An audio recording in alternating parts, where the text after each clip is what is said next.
kita bersatu di dalam doa.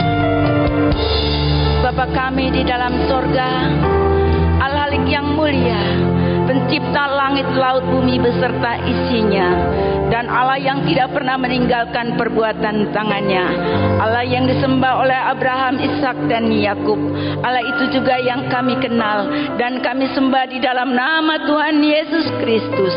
Kami memuji dan mengucap syukur kepadamu ya Bapa akan kasih karunia dan anugerah-Mu yang Kau berikan bagi kami, dan kami bersyukur jika pada kesempatan pagi hari ini kami dapat memuji, menyembah serta memuliakan nama Tuhan.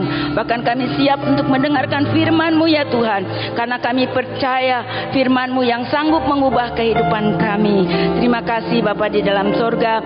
Sebelum melangkah lebih jauh, ampuni segala dosa dan kejahatan kami, kuduskan pikiran dan hati kami, dan hamba-Mu yang tidak ada apa-apanya. Sembunyikanlah hamba-Mu di balik kuasa salib-Mu, agar segala kuasa dan kemuliaan dinyatakan di tempat ini. Terima kasih Bapa di dalam sorga. Berfirmanlah Tuhan, kami siap untuk mendengar. Hanya di dalam nama Tuhan Yesus Kristus kami sudah berdoa dan mengucap syukur. Amin. Silakan duduk. Shalom. Puji nama Tuhan. Kita akan membuka Alkitab kita yang terambil dari Injil Matius 13 ayat 1 sampai dengan ayat yang ke-23.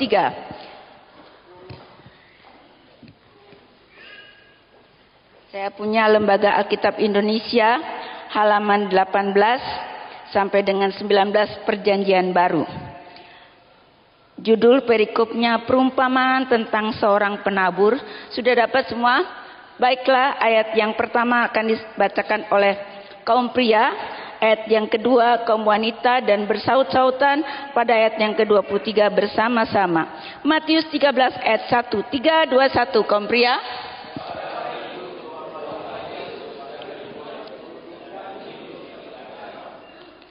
Ayat 2 kaum wanita.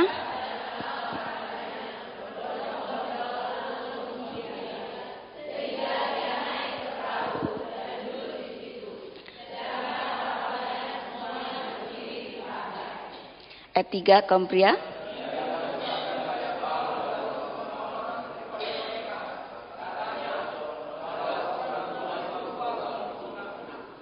Ayat 4.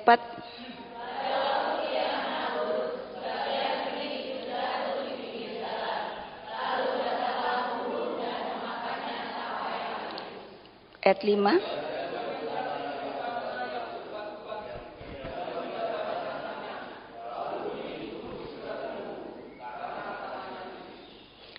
Ayat 6.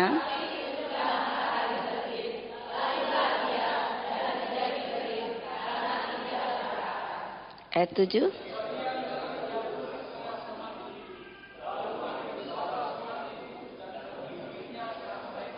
Ayat 8.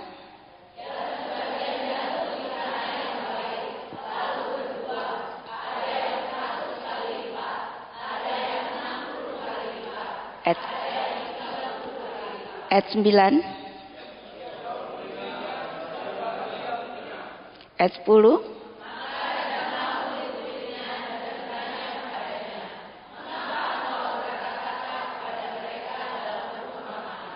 Ayat 11.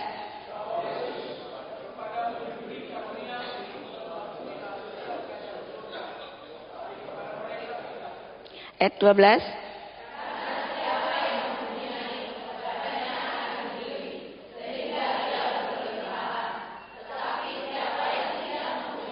Ayat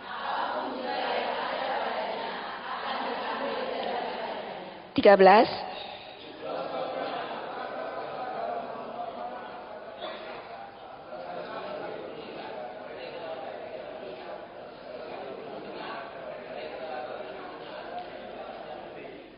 Ayat 14.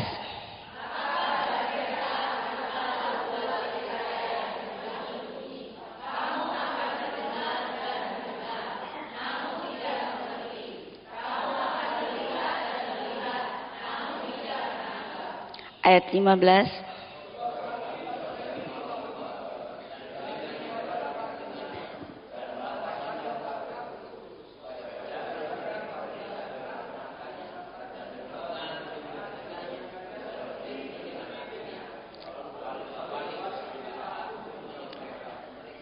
Ayat 16.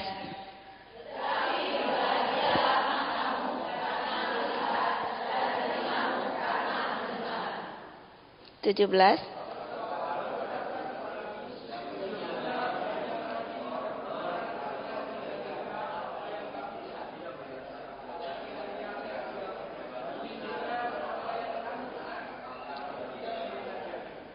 Ayat 18.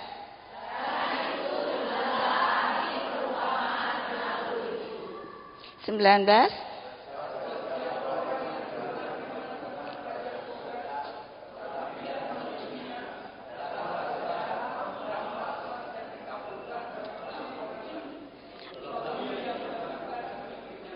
Ayat 20.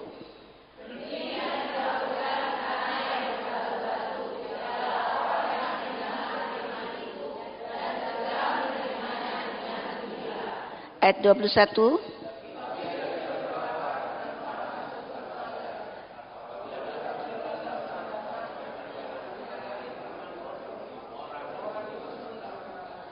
Ayat 22.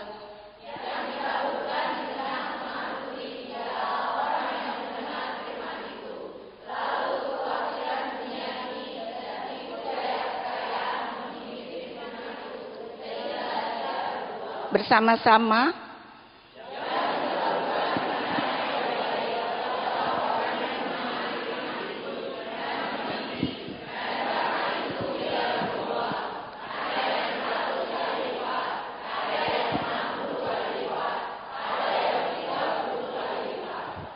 Amin.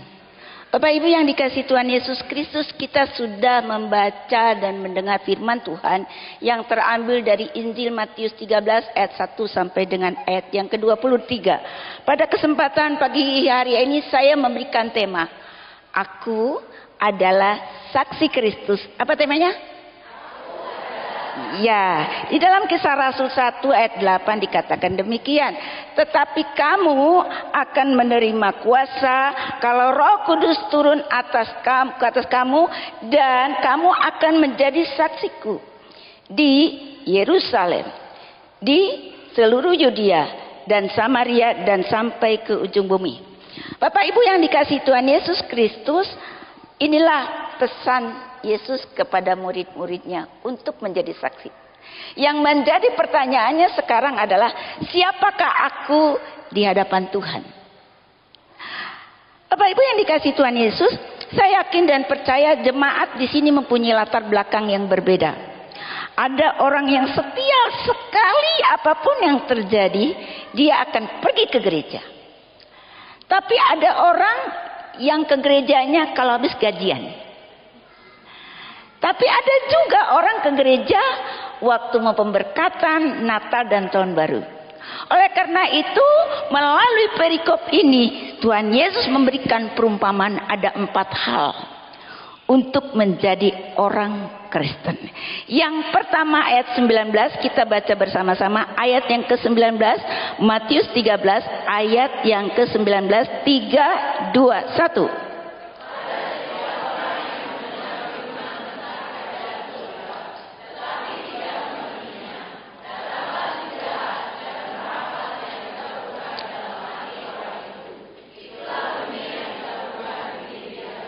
Ya, kepada setiap orang yang mendengar firman tentang kerajaan sorga tetapi tidak mengertinya, datanglah si jahat dan merampas yang ditabur dalam hati orang itu. Itulah benih yang ditabur di pinggir jalan. Bapak Ibu bisa bayangkan, benih yang ditabur di pinggir jalan itu pasti asal-asalan. Jadi kalau sekolah itu SD, orang ini dia dengar firman Tuhan tetapi tidak mengerti akan kebenaran firman Tuhan. Jadi kalau firman Tuhan masuk telinga kanan, dia keluar lagi ke telinga kanan lagi. Dan jumlahnya orang ini sangat banyak sekali. Interdenominasi gereja pun banyak. Jadi kalau dalam film itu figuran, cuman mau rame-ramein aja. Tapi benarkah dia orang-orang yang percaya dan menerima Yesus sebagai Tuhan dan Juru Selamat pribadinya? Belum tentu. Orang seperti ini mudah sekali berjanji, mudah sekali juga mengingkarinya. Tuhan, kalau saja itu cowok yang kumisnya tebal, ganteng, mau samaku, aku pasti mau rajin ke gereja. Tuhan, kalau saja saya sakit penyakitku disembuhkan, kalau saja saya naik jabatan, aku pasti rajin mau sumbang untuk gereja. Pertanyaannya, ketika tidak mendapatkan cowok ganteng yang tadi kumisnya tebal, dan ketika sakit tidak disembuhkan, apakah saudara akan tetap setia menjadi orang Kristen? Saudara, zaman perjanjian lama juga ada. Ada yang bernama Raja Saul. Ketika Raja Saul berdoa, ternyata doanya tidak dijawab Tuhan. Dan apa yang dilakukan Raja Saul? Dia cari perempuan yang bisa menenun. Ternyata perempuan ini pun tidak bisa menyenangkan hati Saul. Sehingga apa yang terjadi? Saul bunuh diri. Mungkinkah kita juga saat ini sedang banyak masalah? Kita mengaku orang Kristen. Sudah berapa banyak doa yang sudah kita panjatkan, ternyata tidak dijawab sesuai dengan kehendak kita. Introspeksi diri. Ini namanya kalau sekolah SD orang Kristen asal-asalan. Mungkin terlahir Kristen tetapi belum ada suatu pengalaman pribadi dengan Tuhan. Karena dalam pikirannya kalau jadi Kristen kaya. Padahal firman Tuhan katakan, barang siapa mengikut aku, dia siap menyangkal diri dan memikul salibnya. Menyangkal diri artinya tidak mempertahankan apa yang menjadi hakku. Memikul salib artinya siap menderita karena Kristus. Beri tepuk tangan, saudara. Orang ini jumlahnya banyak, saudara. Tetapi saya yakin dan percaya, saudara, semua orang juga ingin seperti orang kaya, saudara. Ketika saya pergi ke terminal, itu pasti bonek kabeh. Saya bilang, betulan mohon maaf nih, itu Igan. Tepuk tangan. Jadi saya bilang, karena di terminal itu banyak orang Batak, saya bilang, itu kenapa kau nggak ke gereja? Celanaku aja robek-robek gini. Tapi kalau ada orang yang kasih aku celana kain, aku pasti ke gereja. Saudara yang dikasih Tuhan Yesus, itulah pemikiran orang. Seakan-akan kalau jadi orang Kristen itu kaya, saudara. Yesus tidak pernah menjanjikan kaya. Tapi Yesus menjanjikan keselamatan bagi kita, amin. Saudara, sekalipun supir, dia ingin jadi kondektur, bahkan juga ingin jadi pengusaha mobil. Jadi ingin naik kelas. Kita baca ayat yang ke-23, 21. Ayat 23, 21.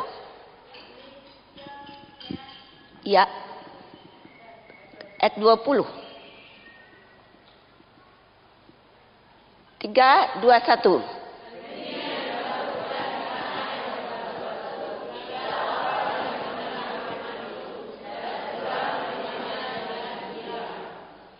Ya, ayat yang ke-20 dikatakan demikian. Tetapi ia tetap benih yang ditaburkan di tanah yang berbatu-batu, ialah orang yang mendengar firman itu dan segera menerimanya dengan gembira. Jadi naik kelas dari SD ke SMP, itulah orang yang percaya. Orang yang percaya inilah kita, gereja orang yang percaya. Senang sekali di gereja. Memuji Tuhan bersama. Bila perlu waktu memuji Tuhan itu datanglah trompet. Rapture. Senang sekali, saudara. Di sini kita menyembah Tuhan. Semua baik-baik saja, saudara. Tetapi yang menjadi pertanyaannya bagi kita adalah, ketika engkau keluar dari pintu itu, apakah kau tetap menyandang orang percaya? Halo? Tidak korupsi, tidak ada wanita simpanan. Yang ketawa pasti dia ngelakuin ini. Tidak tergoda oleh si kuntilanakwati. Ini penting, saudara. Kita di sini enak-enak semua kayak malaikat, saudara. Sekali lagi pertanyaannya, ketika kau keluar dari pintu itu, apa kau benar menyandang orang percaya? Saudara, saya kadang-kadang bingung, saudara, melihat keluarga Kristen ini. Di sini memuji Tuhan, tepuk tangan, tapi sampai di rumah dia pukulin istrinya, pak. Waktu dulu mau menikah, oke lah berjanji hidup semati. Tetapi apa yang terjadi sekarang? Yang terjadi sekarang justru banyak orang Kristen bercerai. Alkitab katakan Allah membenci perceraian. Ingat itu. Apa yang dipersatukan oleh Allah tidak boleh diceraikan oleh manusia. Tapi orang bikin akal-akalan, tak patah ini aja satu persatu. Kalau begitu aku berzina aja supaya bercerai. Ingat bahwa ayat ini, kenapa Yesus katakan barang siapa yang berzina, saudara. Karena di hukum Yahudi, kalau seseorang ketahuan berzina, maka ia akan dirajam sampai mati. Bis mati bojone ora apa-apa. Tapi kalau cerai hidup, masing-masing tidak boleh kawin lagi. Berzina kau kalau kawin lagi. Jangan ngetren ikut-ikutan orang dunia, saudara. Dan ketika kau keluar dari itu, siap nggak berpasangan dengan tidak seiman? Firman Tuhan katakan, janganlah kamu berpasangan dengan orang tidak seiman. Kalau ada di antara kita, anak muda, kau putusin aja. Kalau nggak suruh datang ke tempat aku. Tepuk tangan, saudara. Ini orang percaya, saudara. Belum lagi tantangan di dalam kita pekerjaan. Maaf, saya dulu penelitian di Tanah Batak, saudara. Doktor saya dan S2 saya. Jadi waktu saya pergi ke Danau Toba, saudara, ke Parapat, ternyata orang hanya dengan uang 100.000 dia gadaikan imannya dengan uangnya. Dan ketika saya balik lagi, saudara, ke Medan, saya terkejut. Ada seorang bapak. Dia dipromosikan untuk menjadi direktur BRI. Lalu bapak ini dengan senang sekali. Dia nggak pernah biasanya pulang cepat. Dia pulang cepat. Dia bukalah pagarnya. Lalu dia langsung temuin istrinya. Mama, wih, langsung istrinya tuh dipeluk, wih, kayak kasur ya, apa-apa dia. Mama, pokoknya mah, memang doamu mah dijawab Tuhan. Wah, tos. Wah. Apa rupanya kau? Tiba-tiba kau datang cepat. Ini mah. Hari ini aku dapat promosi untuk menjadi direktur BRI. Mak memang dah mau jawab Tuhan. Hebat. Apa yang istrinya bilang? Pas selama ini aku nggak pernah mendoakan kau untuk menjadi direktur BRI. Selama ini aku berdoa buat kau supaya kau benar-benar bertobat. Kau mengasihi istri, kau juga menyayangi keluarga. Sudah ku bilang kau jangan pulang pagi, malah kau nggak pulang-pulang. Binatang aja tahu pulang kandang. Sampai ku bilang lah sama Tuhan, tupa jupang di tanah Narara. Sampai ketemu kita di kuburan katanya gitu. Saking dendamnya istrinya tuh. Terus namanya marah itu ada waktunya juga, saudara. Tapi Tuhan itu baik ya. Apa yang tepat kupikirkan dia kasih. Jadi mak, kau setuju mak? Aku menjadi direktur BRI mak. Iya tapi gini loh mak, ada syaratnya. Bapak ngomong aja.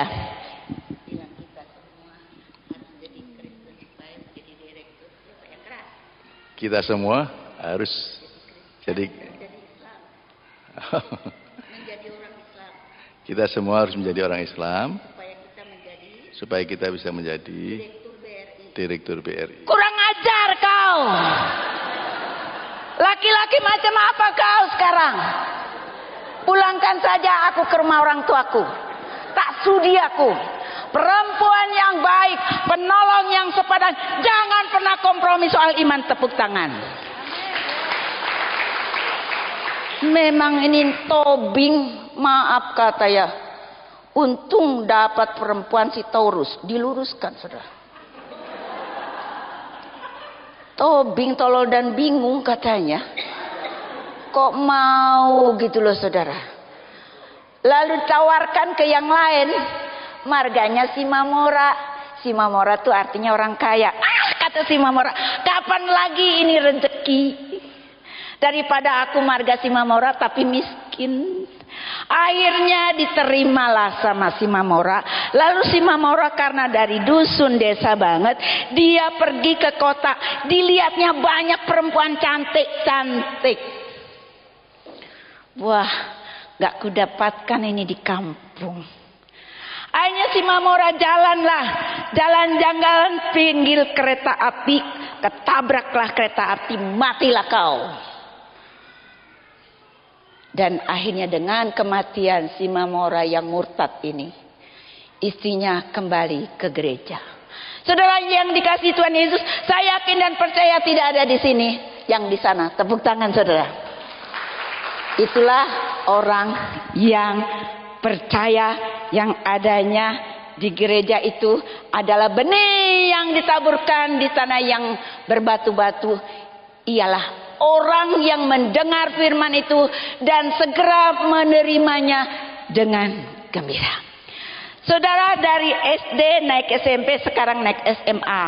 Ayat yang ke-21.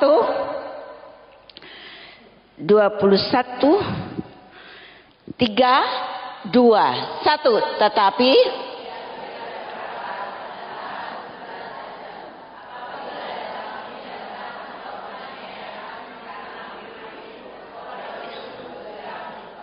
bisa murtad, bisa. Saudara di sini kita keluar dari gereja berusaha bisa. Bisa saudara. Dan naiklah ke ayat yang ke-22. Kita baca.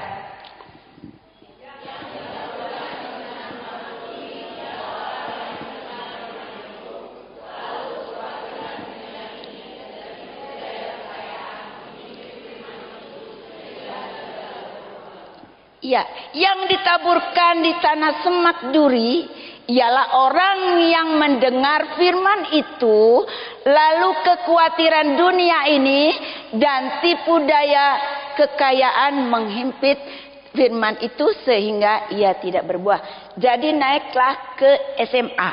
Ini adalah anak Allah. Yang menjadi pertanyaannya, benarkah kita ini anak Allah atau bukan? Setiap orang yang dipimpin oleh Roh Allah, dia adalah anak Allah. Kalau kita benar anak, tentu kita bangun pagi langsung memuji Tuhan. Tinggikan dirimu mengatasi langit, kebesaranmu Tuhan mengatasi bumi. Ada hubungan yang intim antara kita sebagai anaknya dan dia sebagai bapaknya. Beri kemuliaan bagi Tuhan. Ini penting sekali saudara. Jadi anak-anak kita juga harus diajar saudara. Sedini mungkin dia harus tahu siapakah Yesus itu, siapakah dia. Ada seorang guru SD, dia tanya sama siswanya, "Nak, apa yang kau ketahui tentang Yesus?" "Pak Guru, aku tahu Yesus itu dokter di atas segala dokter karena bapaknya dokter." Tepuk tangan. Yang kedua, Yesus itu siapa? "Pak Guru, aku tahu Yesus itu hakim yang adil." Ternyata bapaknya pengacara. Tetapi yang satu Nah, apa yang kau ketahui tentang Yesus? Pak Guru, Pak Guru, Pak Guru. Kenapa nak jawab? Pak Guru. Bagi aku Pak Guru, tapi Pak Guru jangan marah ya. Bagi aku Yesus adalah pemulung. Pemulung. Maksud kamu apa nak? Pemulung Pak Guru. Begini Pak Guru. Waktu manusia jatuh ke dalam dosa, ini kain kotor, dibuang, tidak ada artinya, dan diinjak-injak. Tetapi Yesus dikatakan pemulung yang kotor, yang penuh dosa dan kenajisan ini, dia masuklah dalam darah Yesus, dan sekarang kita disucikan menjadi anaknya. Tepuk tangan.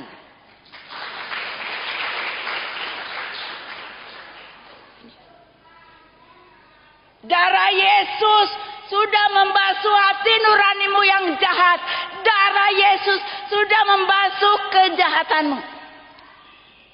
Jadi hiduplah di dalam Kristus. Tidak akan ada kejahatan lagi. Kita bebas, saudara. Sekarang yang menjadi pertanyaannya malam hari ini, mari kita introspeksi diri. Mulai malam hari ini, tulis berapa banyak dosamu hari ini. Sampai penuh. Sampai penuh, tidak ada lagi tempat untuk menulis dosamu. Lalu apa yang harus kita lakukan, saudara? Sampai penuh. Yang kita lakukan, yang bisa membersihkan dosa kita ini, hanyalah penghapus. Yesus datang ke dunia untuk menghapus dosa kita. Tepuk tangan. Kita layak menjadi anaknya. Kita anak-anak Allah. Hidupnya yang dipimpin oleh Roh Allah, saudara. Saudara, dia kasih Tuhan Yesus Kristus. Benarkah kita ini anak Allah? Kalau memang kita anak Allah, kita harus mengikuti kehendak Bapa kita di surga. Dan Yesus menegur 7 jemaat yang ada di kitab Wahyu. Jemaat Efesus, jemaat Smyrna, jemaat Pergabus, Tiatira, Sardis dan Philadelphia serta Laodikia. Dan Yesus katakan di dalam Wahyu 3 ayat 19, coba buka. Wahyu 3 ayat 19. Ya, 3, 2, 1.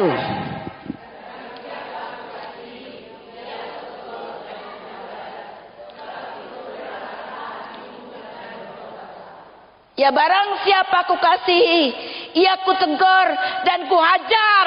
Sebab itu relakanlah hatimu dan bertobatlah. Bapak Ibu yang dikasihi Tuhan Yesus, Yesus menegur 7 jemaat yang ada di kitab Wahyu. Karena jemaat ini gak ngapa-ngapain. Karena dia merasa sebagai anak Allah, dia gak ngapa-ngapain. Inilah gereja harus membuka mata kita lebar-lebar. Jangan pernah kita buta dengan dunia penginjilan. Tepuk tangan. Jangan hanya mau di tempat.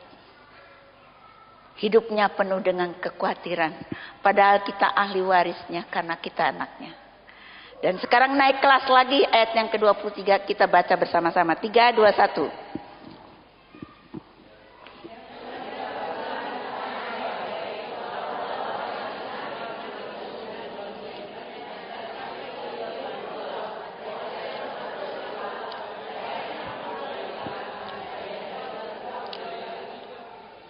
Yang keempat, kalau tadi SD naik SMP, SMA, sekarang perguruan tinggi.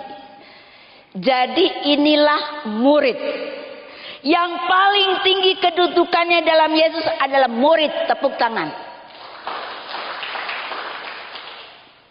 Yesus mempersiapkan untuk pelayanannya. Dia rekrutlah 12 orang muridnya.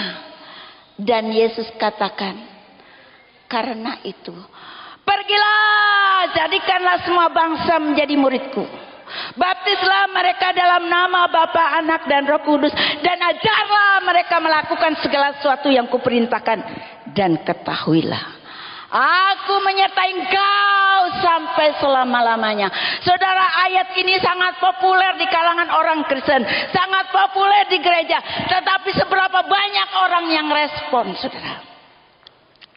Saya minta satu orang maju ke depan. Laki boleh, perempuan boleh. Cepat, satu orang. Cepat buat jadi model, cepat. Ya, tepuk tangan.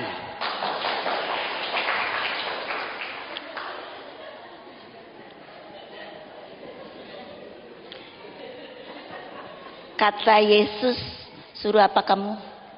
Pergi. Pergi ke Gunung Bromo. Pergi ke Gunung Kawi. Kemana aja. Pokoknya kamu suruh pergi. Kamu pusing nggak? Pusing. Orang belum diapa-apain pusing. Udah pulang sana, pergi. Jadi kita tidak diam di tempat, saudara. Saya bersyukur hari ini, saudara, gereja ini akan pergi memberitakan Injil. Tepuk tangan, saudara. Injil adalah kekuatan Allah yang menyelamatkan setiap orang yang percaya. Pertama-tama orang Yahudi, tetapi juga orang Yunani. Sebab di dalamnya nyata kebenaran Allah yang bertolak dari iman dan memimpin kepada iman. Sebab orang benar, ia hidup dengan iman. Tepuk tangan. Jadi kekuatan Allah tidak ada tandingannya, tidak ada duanya dibandingkan harta kekayaan, bahkan nyawanya pun gak ada artinya. Dan Petrus sudah membuktikan. Petrus mati karena memberitakan Injil. Paulus mati karena memberitakan Injil. Bahkan Paulus katakan, hidupku adalah Kristus, mati adalah untung. Saudara mau pilih hidup atau mati? Gak mau mati? Jadi kalau kita hidup, hiduplah di dalam Kristus. Mati baru adalah untung. Saudara, di dalam Alkitab saya punya idola 2. Yang pertama Yesaya.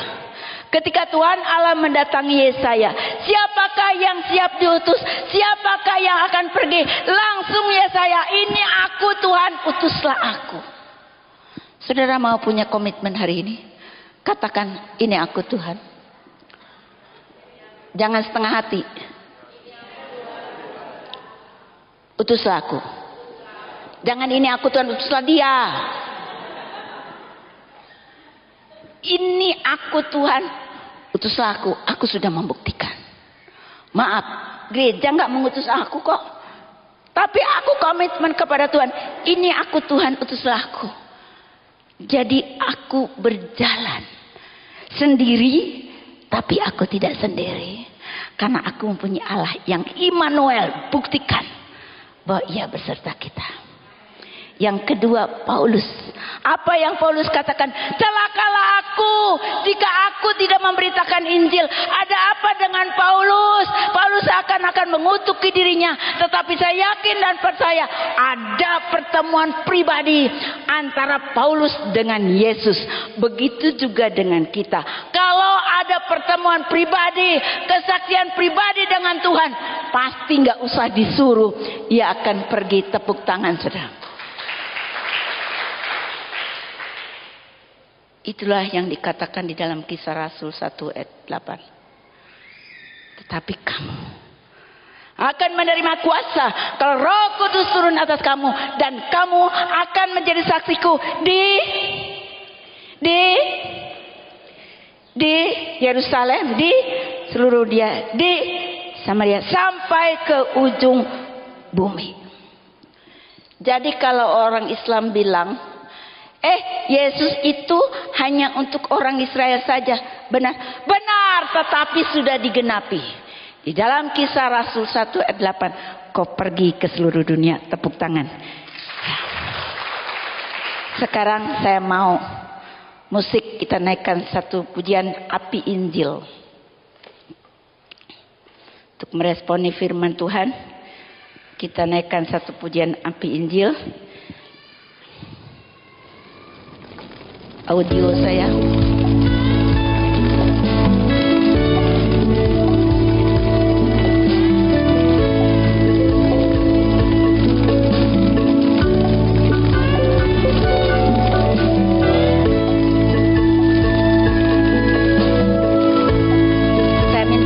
Saudara buka.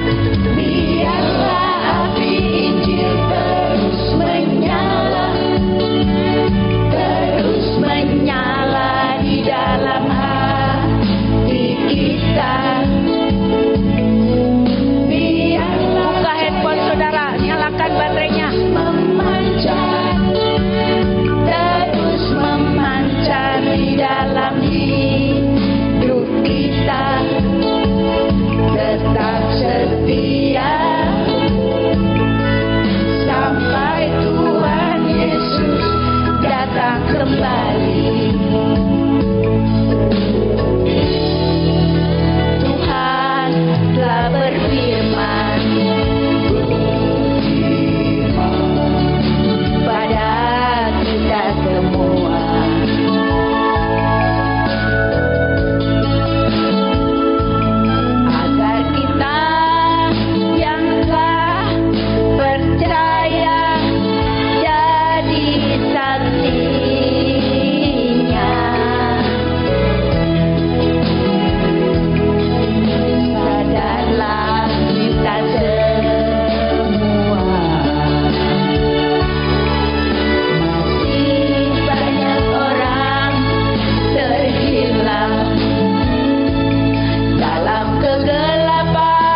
bersatu di dalam doa.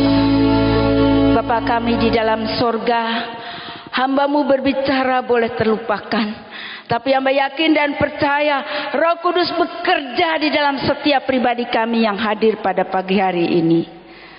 Tuhan tolong agar Engkau memampukan kami anak-anak-Mu Tuhan, untuk menjadi saksi-Mu. Siapakah aku di hadapan Tuhan? Apakah benih yang ditabur di pinggir jalan, yang asal-asalan? Apakah benih yang ditabur di tanah berbatu-batuan, orang percaya yang bisa murtad? Apakah benih yang ditabur di semak berduri, sebagai anak Allah tetapi hidupnya penuh dengan kekhawatiran? Apakah sebagai benih yang baik, yang kesukaan petani, yang menghasilkan buah, yang menghasilkan buah-buah pertobatan? Dan buah-buah pertobatan itu tidak mengenal waktu, kapan saja, di mana saja. Dan buah itu tidak akan dirasakan sendiri, tapi orang lain bisa merasakan buah itu, sehingga orang yang tidak percaya menjadi percaya kepada Tuhan Yesus Kristus. Terima kasih Tuhan, terima kasih Engkau telah memimpin kami Tuhan, agar kami akan berjalan bersama-Mu Tuhan. Terima kasih Bapa dalam surga, di dalam nama Tuhan Yesus Kristus kami sudah berdoa dan mengucap syukur. Amin. Silakan duduk. Tuhan Yesus memberkati kita semua.